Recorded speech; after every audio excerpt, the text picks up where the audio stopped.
La verdad nunca había sido muy amigo de grabar videos como instrumento de clase, porque pues siempre lo invitan a uno de manera presencial a universidades y siempre había valorado el contacto personal con los estudiantes. Pero pues esta situación de salubridad nos ha obligado a muchos docentes a recurrir a estos medios. Por eso voy a presentar una serie de videos acerca de la teoría, la filosofía, la hermenéutica del derecho, que resumen básicamente lo que se dicta en los seminarios de fundamentación jurídica. Es una serie inicialmente de más o menos 11 videos, cada uno con una temática específica. En esta introducción me ocuparé de tres temas. Primero, desde dónde se va a abordar este seminario, desde qué perspectiva, desde qué escuela, y por eso se justifican esos temas.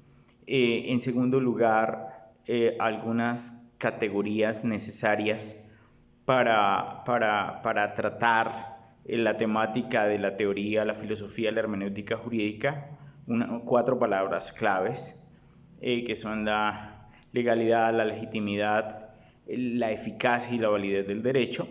Y en tercer lugar, de entrada vamos a dejar fundamentada brevemente la tesis que el derecho sí tiene un propósito en relación con la justicia y que el derecho solo se justifica si es capaz de realizar institucionalmente el principio de justicia. Primer tema, ¿desde dónde se va a abordar el seminario? Entonces, desde que realicé el doctorado en Derecho en la Universidad Santo Tomás, anterior a eso había tenido la oportunidad de hacer el máster avanzado en Derechos Humanos en la Universidad Carlos III y otros estudios de Derecho.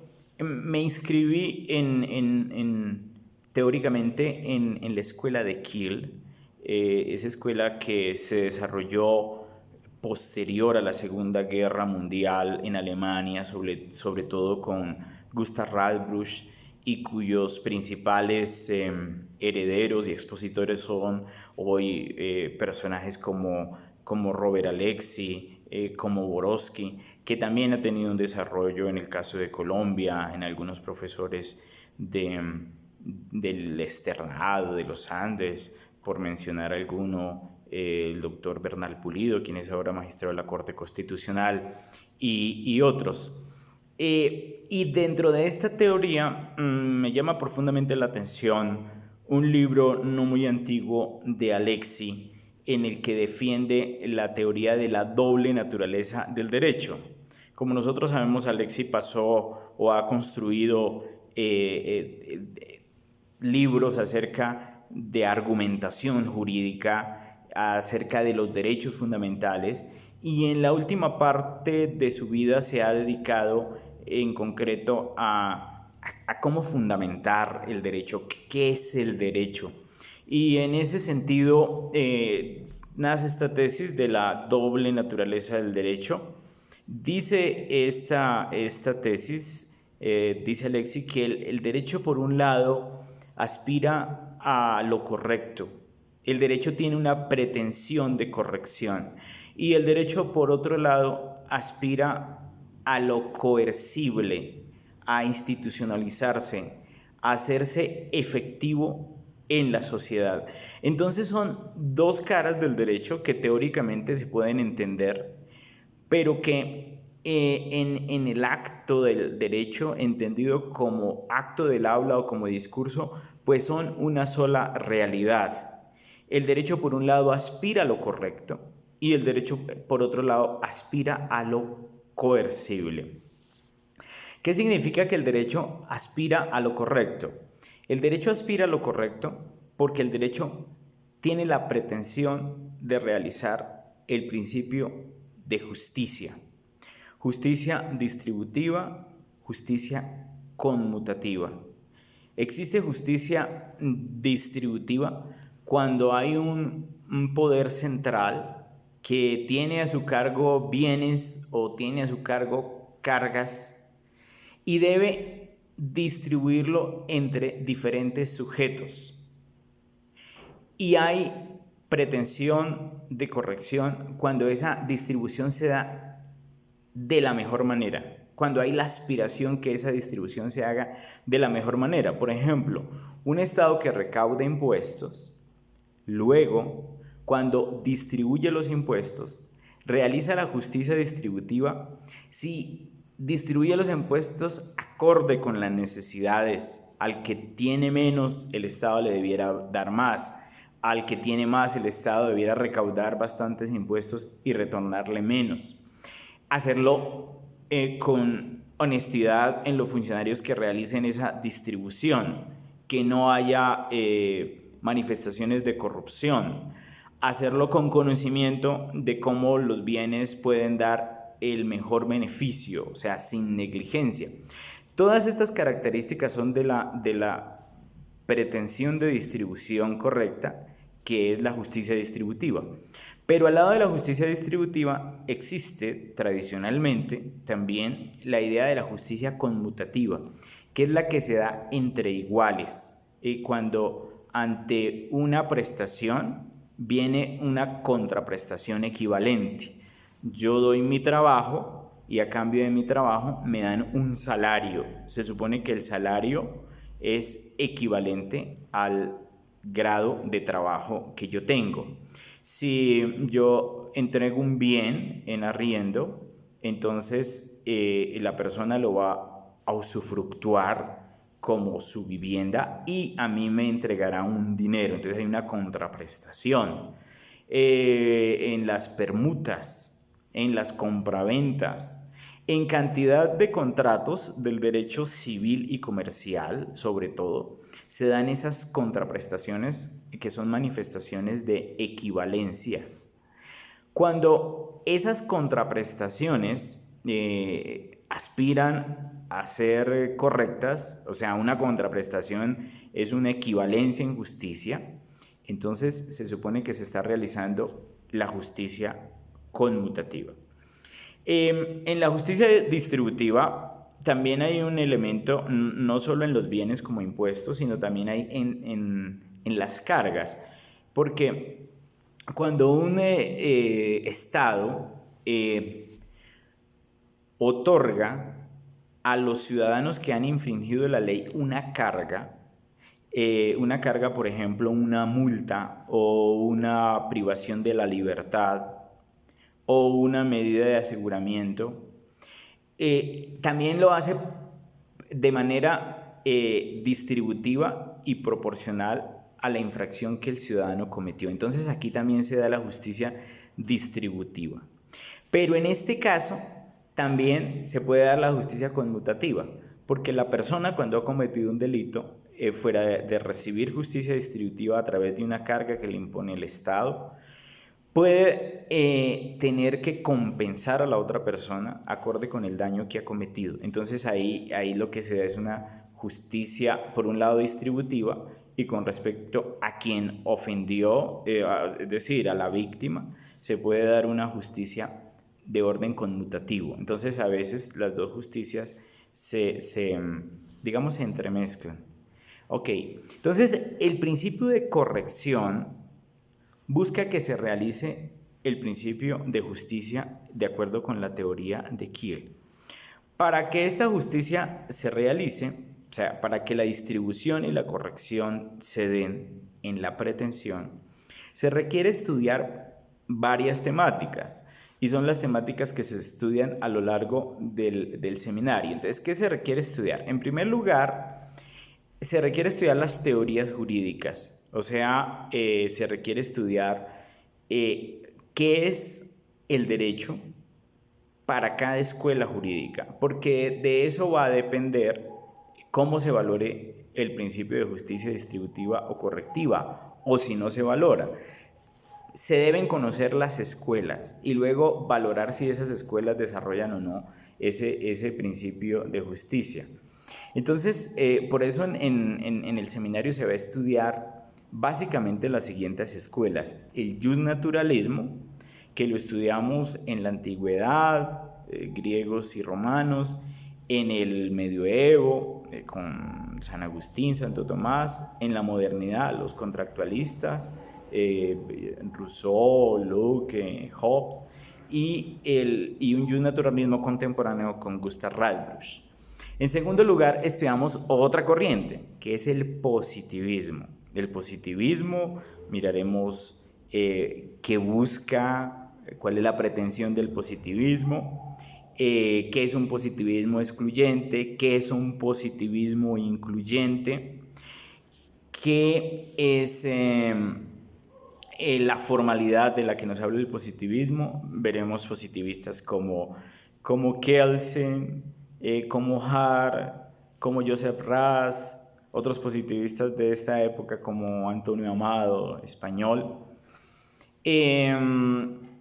También veremos los límites del positivista, así como los logros que trae un desarrollo positivista.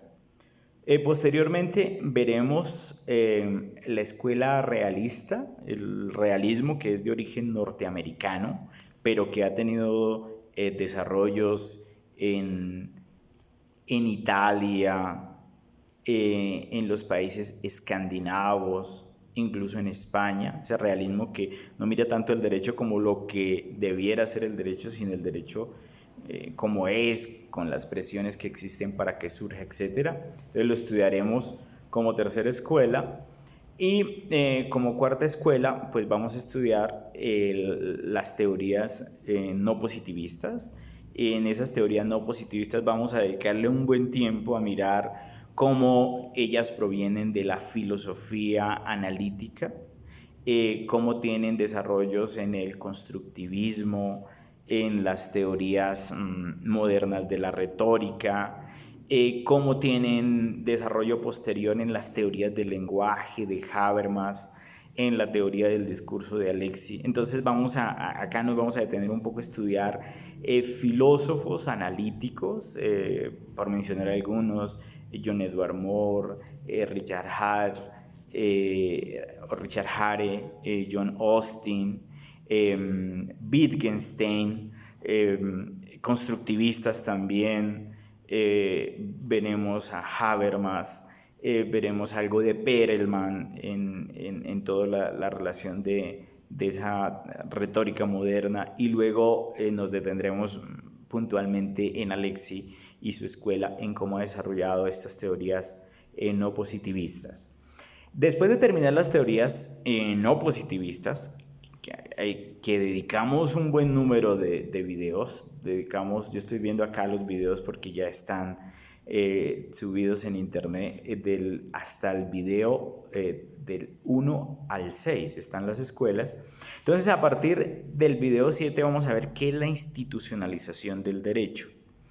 Nosotros decíamos que el derecho aspira a lo correcto, y eso se da a través de las teorías jurídicas y de elementos que tiene el derecho, como los test, como las líneas jurisprudenciales, como la lógica y la deontología, para pretender que el derecho sea correcto, que aspire a lo correcto, que desarrolle el principio de justicia.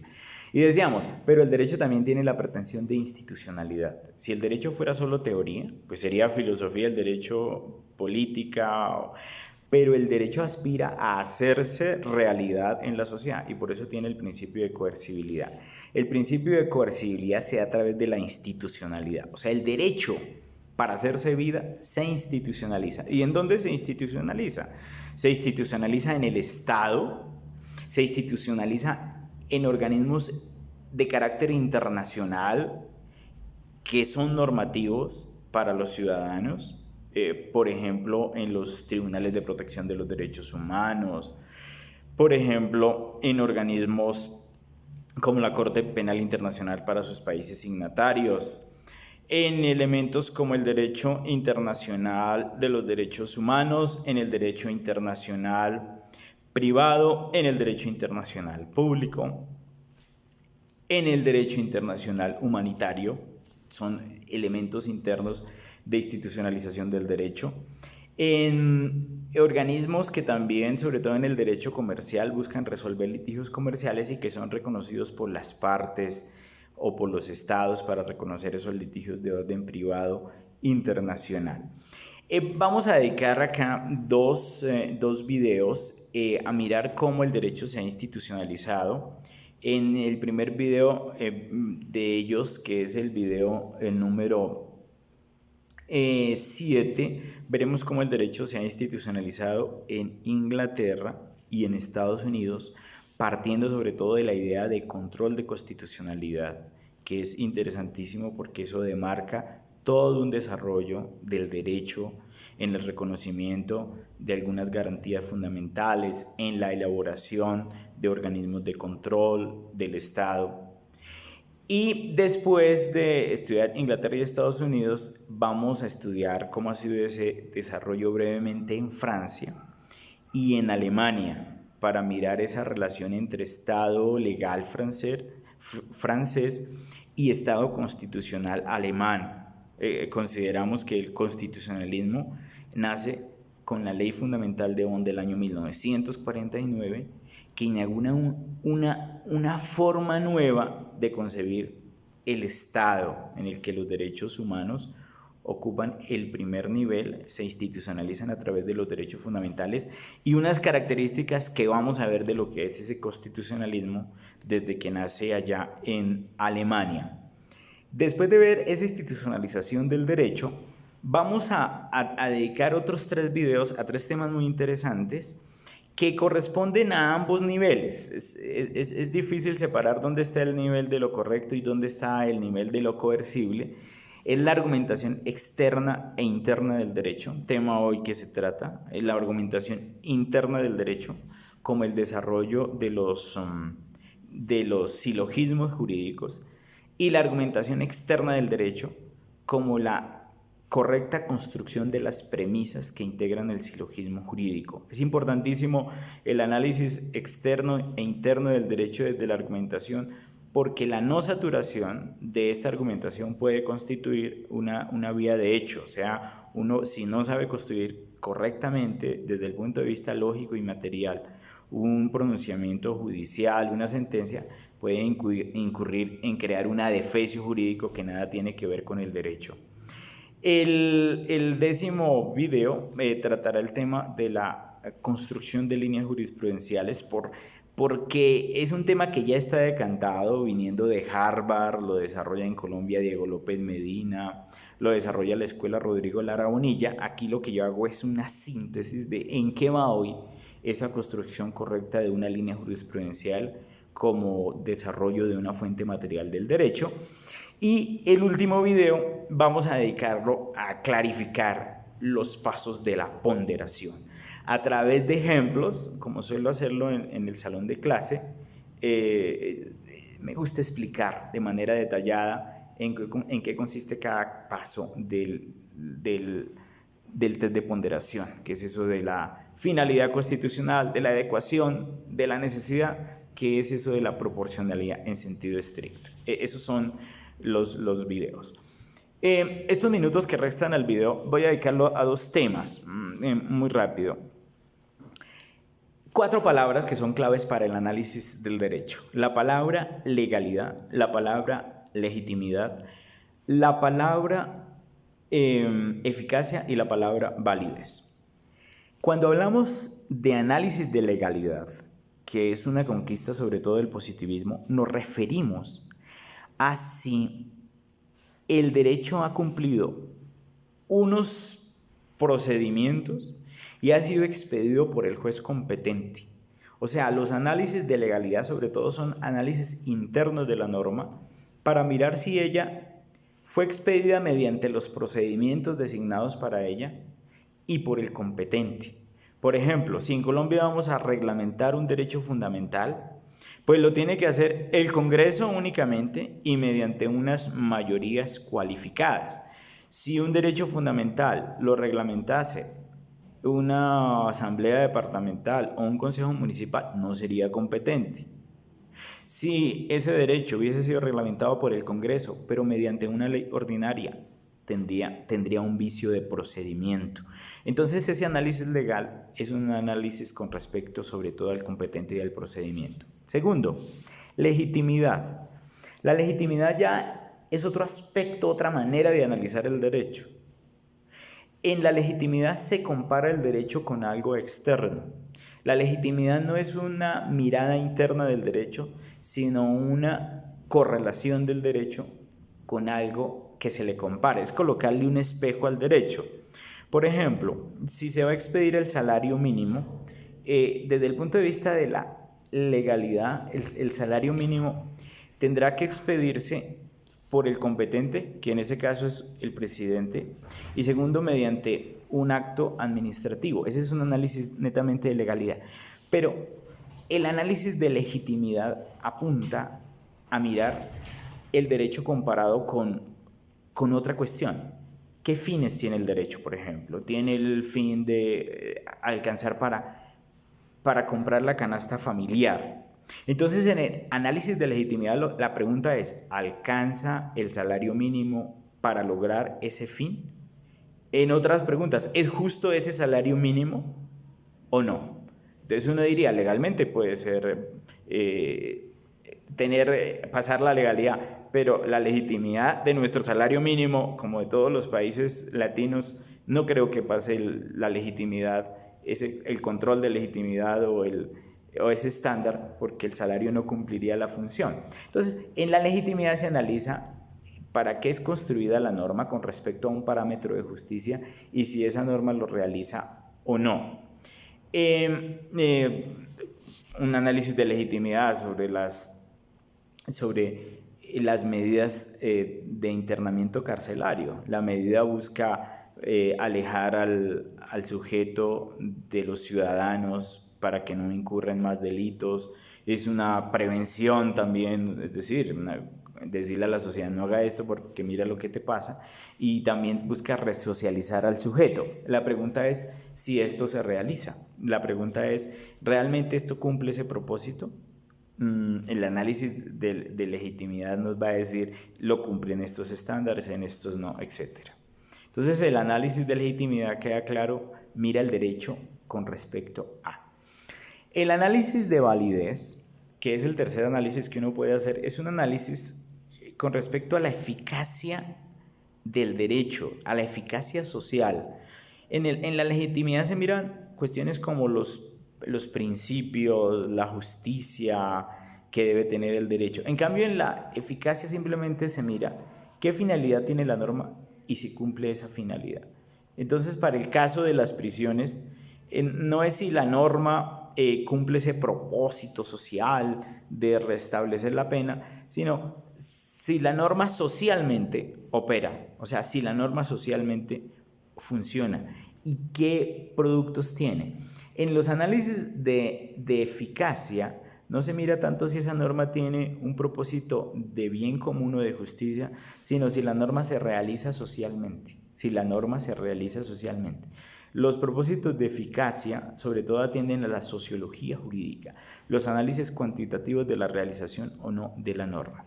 Y en último lugar está el asunto de la validez. Yo me inscribo con la escuela que afirma que la validez tiene que ver con el concepto personal o de grupo que se tiene del derecho. O sea, para un positivista, lo válido es lo legal. Para un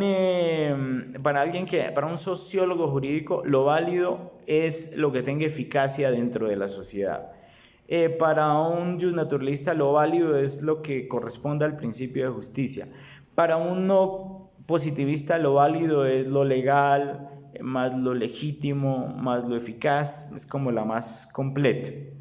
Entonces, ¿cuál es la validez del derecho? Depende de la amplitud del concepto que se tenga de derecho.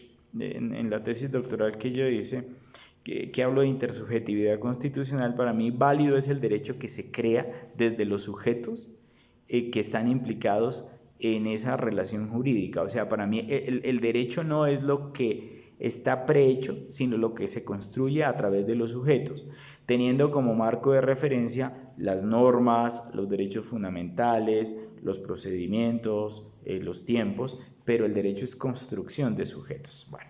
Y un último lugar, que ya lo esbozamos cuando hablamos acerca de la pretensión de corrección, es que nosotros nos inscribimos en la tesis que el derecho sí tiene una finalidad y que esa finalidad es lograr socialmente la justicia distributiva o conmutativa. Las profesiones nacen para responder a necesidades de la sociedad. La medicina nace para responder a la necesidad de prevenir y curar las enfermedades. Las ingenierías nacen por la necesidad de transformar los elementos de la naturaleza en favor del bienestar humano, de la creación de la cultura humana y en favor de la preservación de la misma naturaleza. Si nosotros vamos a la astronomía nace por ese deseo del ser humano de conocer todo lo que rodea al planeta Tierra, las constelaciones, la forma de organización externa del planeta, los movimientos. Cada profesión nace por una necesidad. Cada profesión nace por una necesidad. El derecho también nace por una necesidad. El derecho nace por la necesidad de resolver los conflictos sociales. De resolver los conflictos sociales. Y para resolver esos conflictos sociales, el derecho tiene dos instrumentos básicos: la norma y las instituciones. Y tiene que desarrollar un principio, y es el principio de justicia. Tiene que desarrollar el principio de justicia tanto distributiva como conmutativa. Si el derecho o alguien no realiza ese principio, pues simplemente no realiza el derecho. Supongamos que un médico, cuando va a operar a alguien, en lugar de operarlo, saca un órgano y lo vende. En ese momento esa persona dejó de ser médico y se convirtió en un mercader de órganos. No realizó la finalidad de la medicina, que era curar y prevenir enfermedades. Entonces, y no por eso la medicina desaparece. La medicina, por el hecho que alguien sea corrupto y, por ejemplo, venda órganos, o por ejemplo, sea negligente y no sepa qué cirugía debe hacer, la medicina no desaparece. Desaparece la pretensión para quien está haciendo eso, que no es válido. Lo mismo el derecho. Porque haya muchos jueces o abogados corruptos, la justicia no desaparece. Ellos, cuando son corruptos o cuando son negligentes, no desarrollan la pretensión del derecho, que es la justicia, pero no por ello la pretensión desaparece. Entonces vamos a defender a lo largo de este seminario la necesidad que el derecho realice socialmente la pretensión de distribución y la pretensión de corrección, que no es otra cosa que la pretensión de justicia.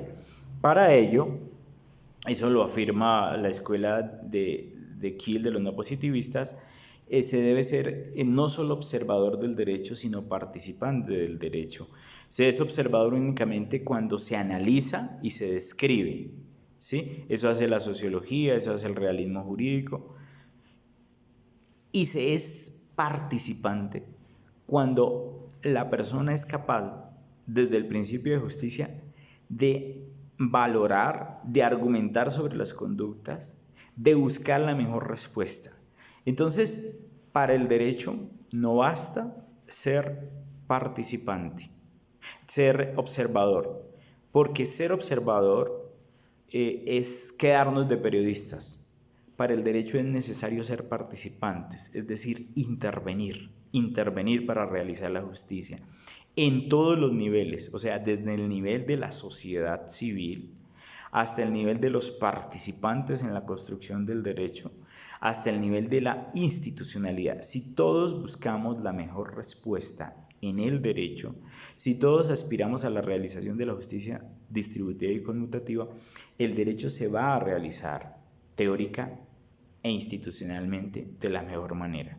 Por eso la invitación a lo largo de este seminario es a darle altura a esta profesión tan hermosa como lo es el derecho, que de alguna manera es la solución a ese deseo de justicia que ha existido a lo largo de los siglos y sigue existiendo hoy en la sociedad.